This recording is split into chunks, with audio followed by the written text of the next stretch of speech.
Kia ora team, welcome to the last of my CS1 builds review series in the build up to the release of City Skylines 2, which is now just 30 days away. Oh my gosh, I'm so excited.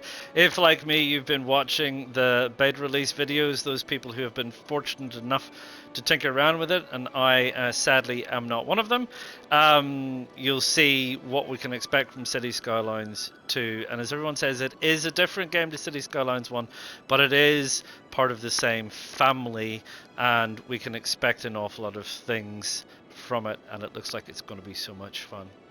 The last city, well, collection of towns really, that I want to take you around was technically quite challenging. It's not very large, and I never got around to finishing it because the changes to City Skylines 1 that were coming through with the remastered put it on hold, and then City Skylines 2 was coming out, and that put my whole game on hold.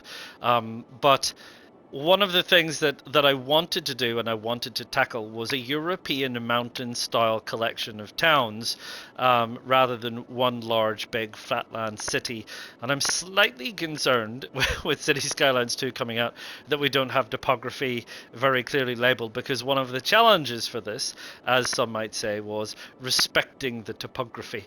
So let's go and have a look at how I tackled some of these challenges, because one of the things that I wanted to be clear about was that I wanted it to be reasonably well believable. So access roads, climbing up the sides of the mountains and various other bits and pieces, but not leveling out huge chunks of land where it seemed like it would be completely economically infeasible to do so. So here we have one of the little old towns. You can see that this is built on the old European theme, so we've got these European styled houses, but trying to make it work. And some older European cities, if you go and have a look, do have situations like this where they're sort of stacked on top of each other, and there may be some large cuts and things out the back, but trying to make it believable, trying to shoehorn in the services without making it too janky, but also allowing for things like paths, some trees, some decorations, you know, making this appear to be as believable as I could make it within the confines of City Skylines 1.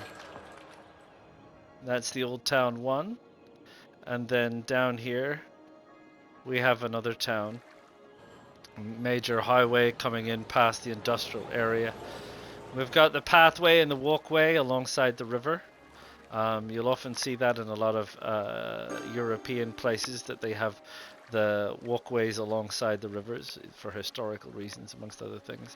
But again, respecting the topography, trying to find ways of building houses in without going for a grid, but also making it kind of believable without doing an awful lot of cutting and filling.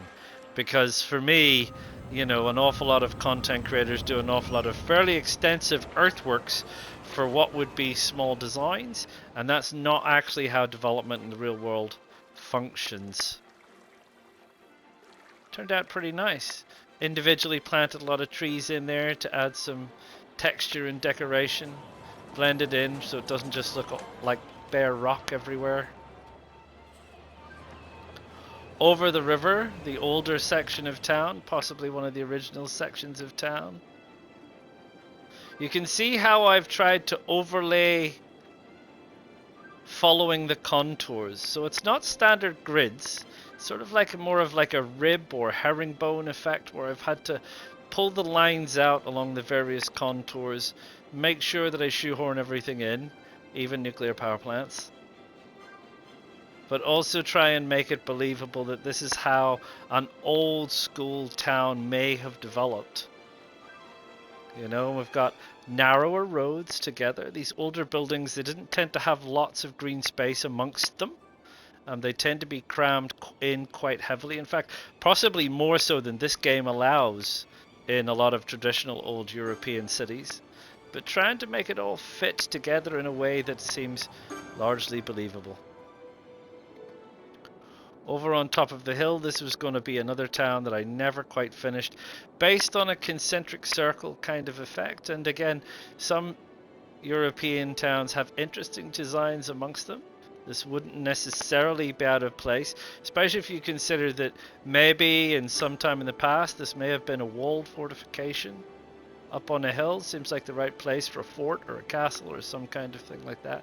But again, never managed to get it finished, but you can see my thinking in terms of how I wanted to make the roads follow the topography in a sort of believable way and still be able to connect it up to all the other bits and pieces of the town.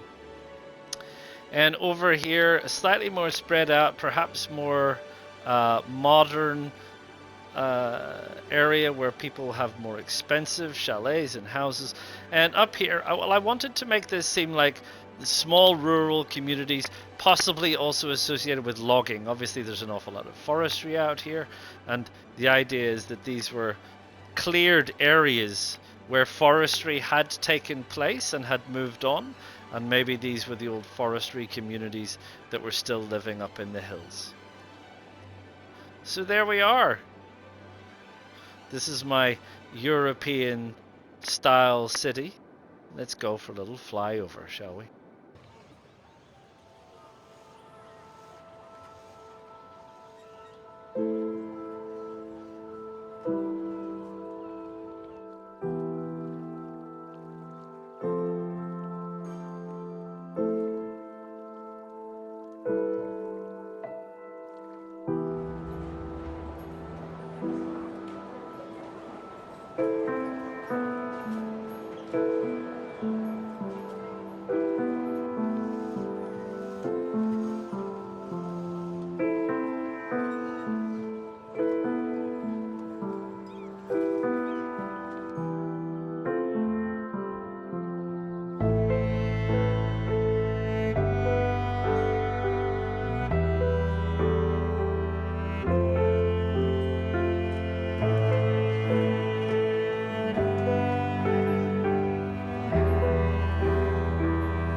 And there you have it, ladies and gentlemen. That is my European mountain towns.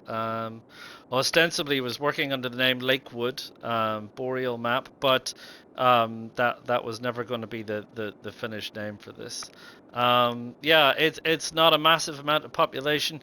It was challenging, like I said, working with some extreme topography and trying to make it all function together was part of the technical challenges, especially for console players on CS1 with limited mods, trying to be able to shoehorn everything in. It did take an awful lot longer to design and build and troubleshoot than some smaller cities, especially with a lot of these bottlenecks for transport and various other bits and pieces. Well, that's it. And that's it for the CS1 catch-up. And I will catch you all when CS2 drops, and we will dive straight in with a build. And like I said, hopefully we'll have some topography to work with, and yeah, we'll carry on. And I'm really looking forward to it. I'm sure it's going to eat up an awful lot of my time. Until then, drop a like. Don't forget to subscribe, and I'll see you all again for CS2 really, really soon. Ta-ta for now. PlayStation